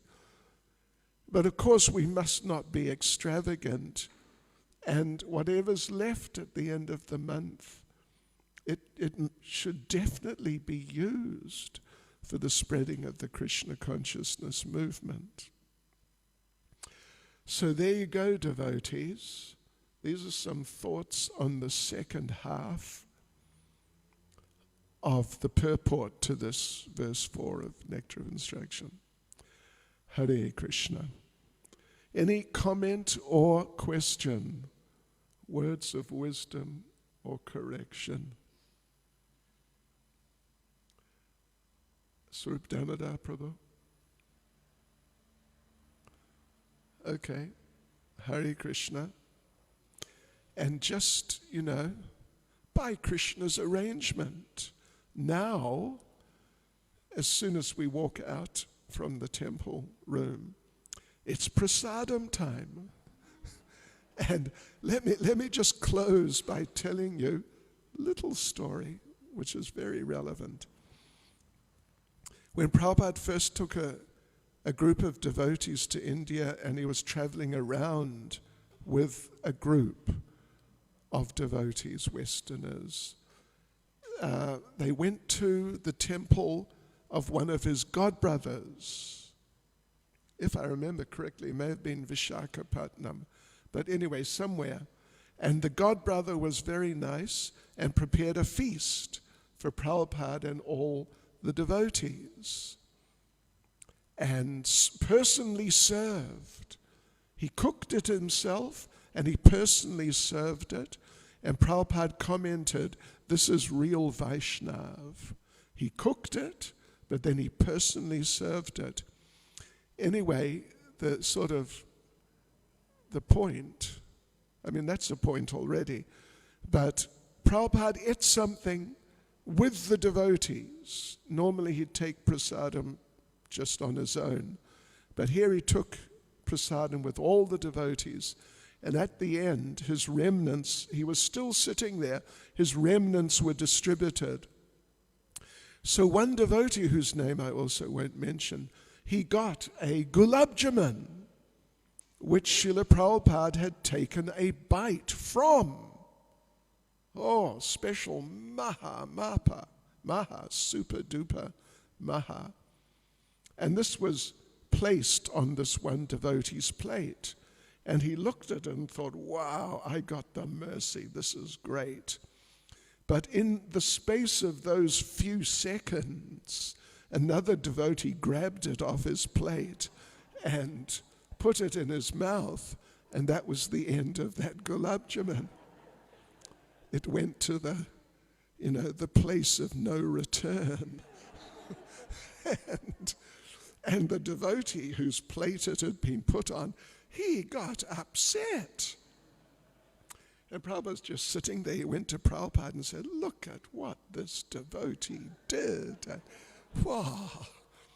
And hoping that Prabhupada would get on the case of the devotee.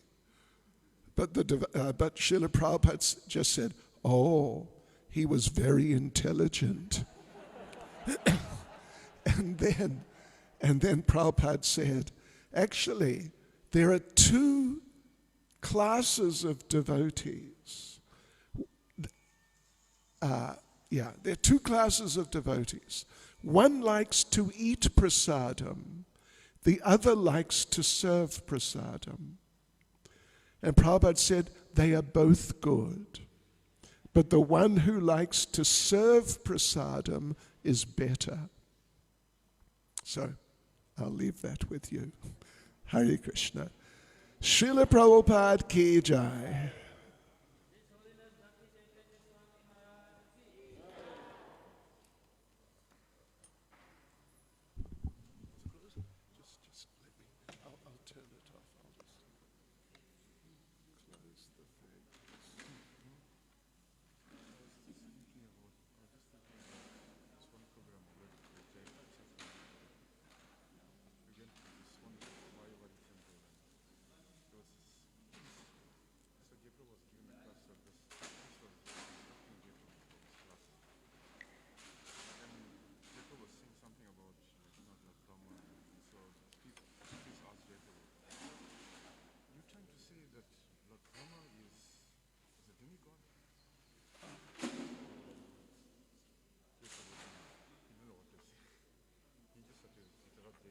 From the crowd. Really? I'm just sitting there thinking about this program.